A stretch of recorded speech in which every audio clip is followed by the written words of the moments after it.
Hare Krishna. This is a recitation of the important verses from Bhagavad Gita from the chapters 4 to 6. Shri Bhagawanuvacha Imam vivasvate yogam Proktavanahamavvyayam Vivasvan manave praha Manurikshvakave bravet.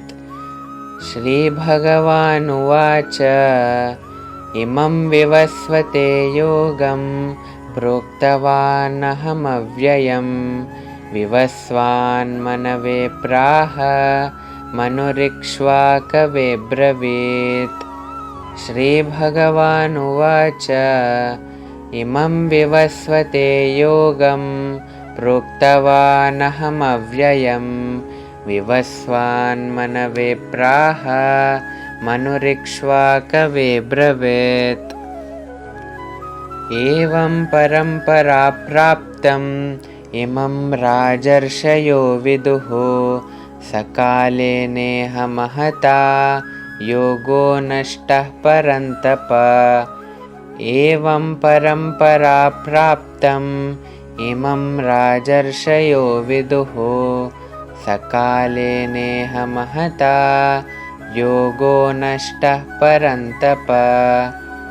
Evam parampara praptam Imam rajarshayo viduhu Sakale neha mahata Yogo nashtah parantapa. Saevayam maya tedya Yogah proktah puratanaha Bhaktosi me sakha cheti Rahasyam hyetaduttamam. Saevayam maya tedya Yogah proktah puratanaha Bhaktosi me sakha cheti Rahasyam hyetaduttamam. Saevayam maya tedya Yogah proktah puratanaha Bhaktosi me sakha cheti Rahasyam hyetaduttamam. Yada yada hi dharmasya Glanirбhavati bharata Abhyutthanam dharmasya Tadatmanam srijamyaham. Yada yada hi dharmasya Glanirбhavati bharata Abhyutthanam dharmasya Tadatmanam srijamyaham. Yada yada hi dharmasya Glanirбhavati bharata Abhyutthanam dharmasya Tadatmanam srijamyaham.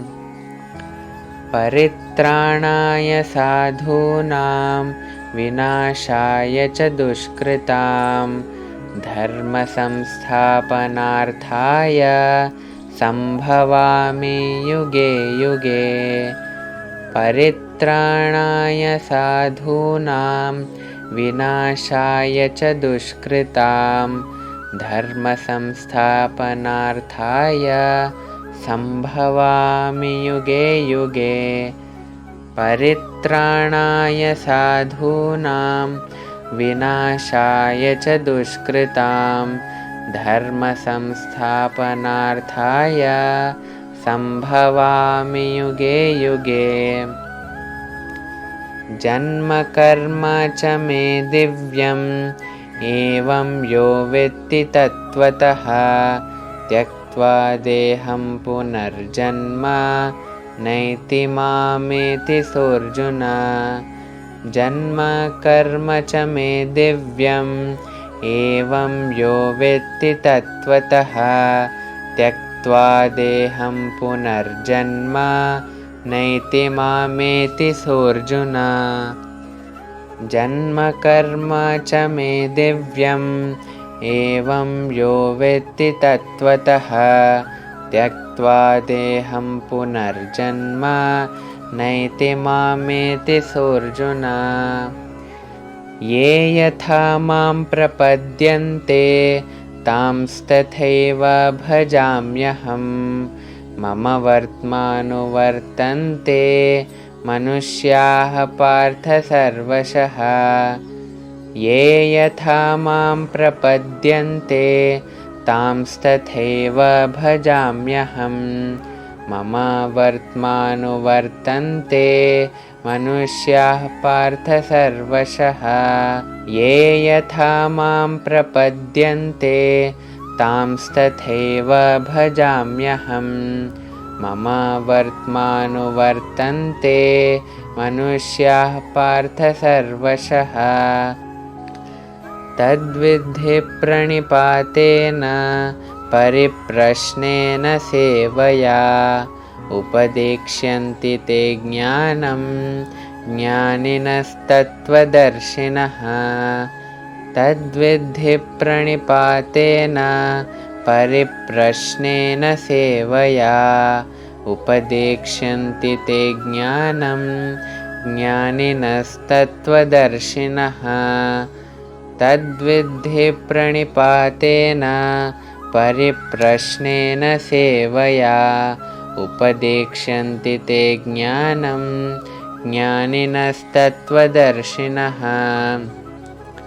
विद्याविनयसम्पन्ने ब्राह्मणे गविहस्तिनि सुनीचैव स्वपाके च पण्डिताः समदर्शिनः विद्याविनयसम्पन्ने ब्राह्मणे गविहस्तिनि सुनीचैव स्वपाके च पण्डिताः समदर्शिनः विद्याविनयसम्पन्ने ब्राह्मणे गविहस्तिनि सुनीचैव स्वपाके च पण्डिताः समदर्शिनः ये हि संस्पर्शजा भोगा दुःखयोनय एव ते आद्यन्तवन्तः कौन्तेय न तेषु रमते बुधः ये हि संस्पर्शजा भोगा दुःखयोनय एव ते आद्यन्तवन्तः कौन्तेय न तेषु रमते बुधः ये हि संस्पर्शजा भोगा दुःखयोनय एव ते आद्यन्तवन्तः कौन्तेय न तेषु रमते बुधः भोक्तारं यज्ञतपसां सर्वलोकमहेश्वरं सुहृदं सर्वभूतानां ज्ञात्वा मां शान्तिमृच्छति भोक्तारं यज्ञतपसां सर्वलोकमहेश्वरं सुहृदं सर्वभूतानां ज्ञात्वा मां शान्तिमृच्छति भोक्तारं यज्ञतपसां सर्वलोकमहेश्वरं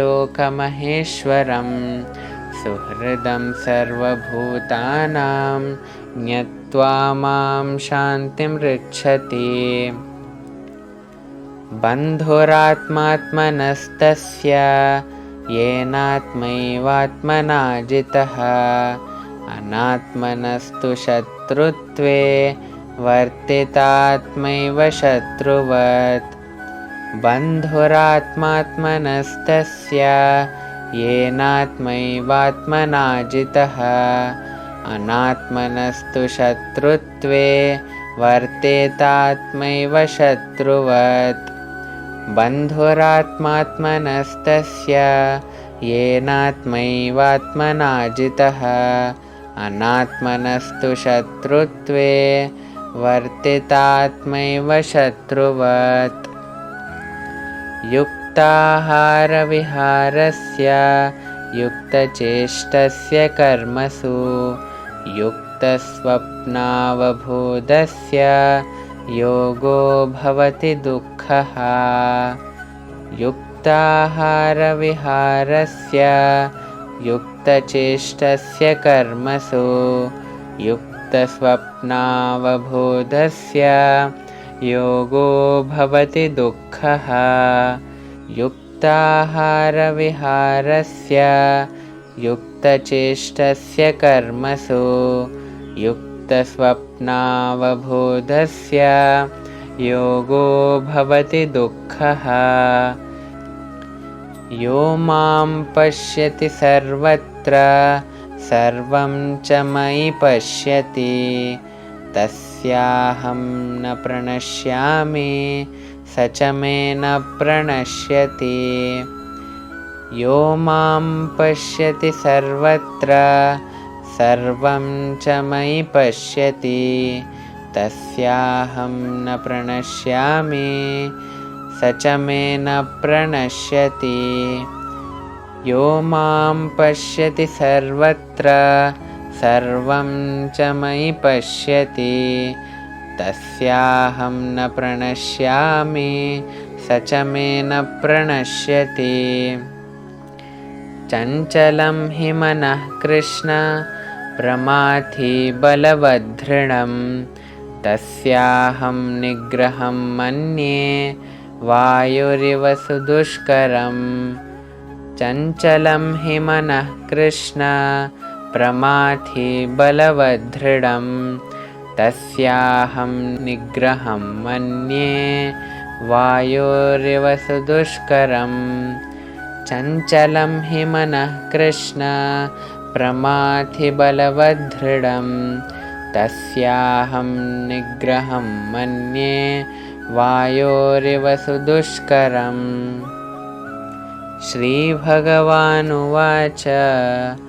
असंशयं महाबाहो मनो दुर्निग्रहं चलम् अभ्यासेन तु कौन्तेय वैराग्येन च गृह्यते श्रीभगवानुवाच असंशयं महाबाहो मनो दुर्निग्रहं चलम् अभ्यासेन तु कौन्तेय वैराग्येन च गृह्यते श्रीभगवानुवाच असंशयं महाबाहो मनो दुर्निग्रहं चलम् अभ्यासेन तु कौन्तेय वैराग्येन च गृह्यते